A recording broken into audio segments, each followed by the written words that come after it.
In this video, we're going to talk about a really cool effect that we can do with post-processing, and that's depth of field.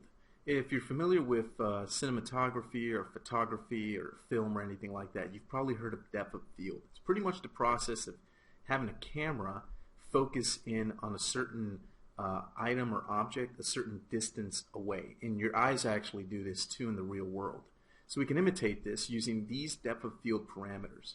So it's a little bit tricky to use, so I'm going to show you here how it works. I'm going to first select the method. I'm going to switch from the default, which is Bouquet, to Gaussian. And I'm going to show you first how Gaussian works, then we'll switch to the second method, which is Bouquet.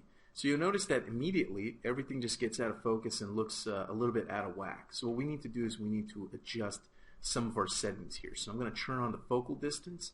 I'm also going to need to adjust the focal region as well as the far blur size. And there's a lot more settings, but we'll look at them and we'll adjust them as necessary. So I'm going to start off with these so that I don't overwhelm you. So the far blur side, I'm going to go ahead and lower that to 0 just for now.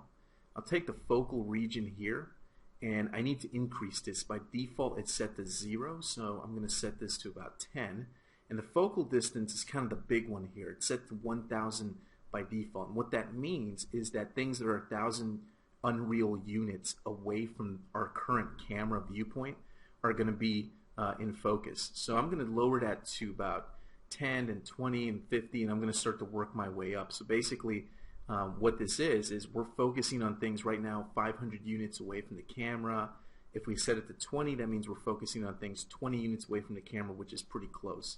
I'm going to take that far blur side, and I'm going to start to tweak and adjust that. I'll leave it at 1.0 for now. Now, the focal region is another big setting you want to adjust. Basically, the way you want to think of it is, first you want to decide on the distance, the focal distance that you want to focus on. So I want to focus on this coffee mug here and make everything that's really far away blur out, which could be pretty cool. So I know the coffee mug is pretty close to the camera. Now, I could go in one of the schematic viewports and kind of look and see how far away this mug is from the camera. But I'm kind of too lazy to do that, so I'm just going to go ahead and start playing with the numbers until it looks right. So about 10 units is pretty good. Now the focal region also works by units. Basically the way this works is, think of it as, first you set your focal distance. You need to make sure that you have to decide on how far away you want to focus on. Then the region is going to decide how big of an area you're going to focus on. So if it's really small and tight, you're going to focus on a very small area around that 10 units of focal distance. So I'm going to set that to about 10, which is not very large, but we can adjust that later if we want to. Then I adjust the far blur size, because that allows us to control the blurring of the stuff that's out of focus. So we're focusing on things that are about 10 units away from the camera right now. So by using the fast blur size, we can control how much blurring there is on things that are outside of that focal distance of 10 units. So using a small setting for the far blur size is advisable. That's what I kind of recommend. I'm going to take the focal region and increase that, and I'm going to take the focal distance, and if I set it to 100, you can see we're focusing on a couch. So I'm guessing the couch is about 100 units away from the camera right now. I'm going to take that focal region and increase it to 100, and now you see that some of the plants are in focus. So think of it almost like an invisible sphere, right, around the focal distance. The bigger it is, the more stuff is going to be in focus, because that sphere or that region gets bigger and bigger. So it really depends on what kind of look you're going for. So this is kind of a cool look right here, kind of focusing on that stuff back there. This is actually a lot of fun. You can end up spending a lot of time just tweaking this stuff and coming up with different looks and stuff like that. Especially if you're into photography, you'll find this really, really interesting and fun to use. So I'm going to set the focal distance to about 5. I think 5 will work out pretty well. That mug looks like it's about 5 units away from our camera. So that's working out pretty well. We've got no real artifacts and stuff like that. If I come over here to this couch, you can see it looks pretty cool. So using a focal distance of 5 looks pretty neat. I'm using a focal region of 100, so we get a nice big area of focus around that focal distance of 5.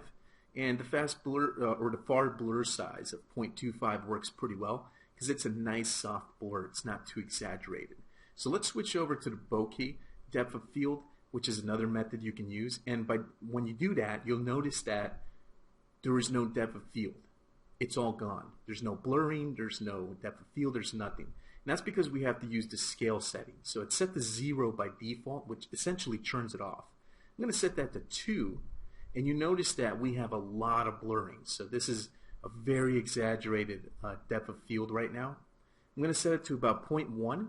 This is a pretty sensitive setting. It really depends on the environment you're working on. But in this environment, it's going to be pretty sensitive. So I'll set it to 0.25, maybe 0.1.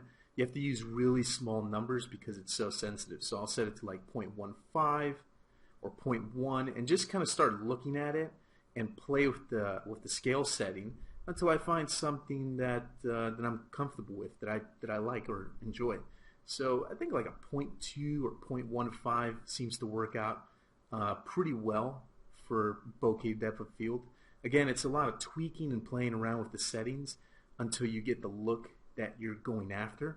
If you're unfamiliar with these settings, it can be a little bit frustrating because if you don't know what setting does what, you're trying to get the depth of field to work and you can't, and it can be frustrating. So it's kind of the purpose of this video.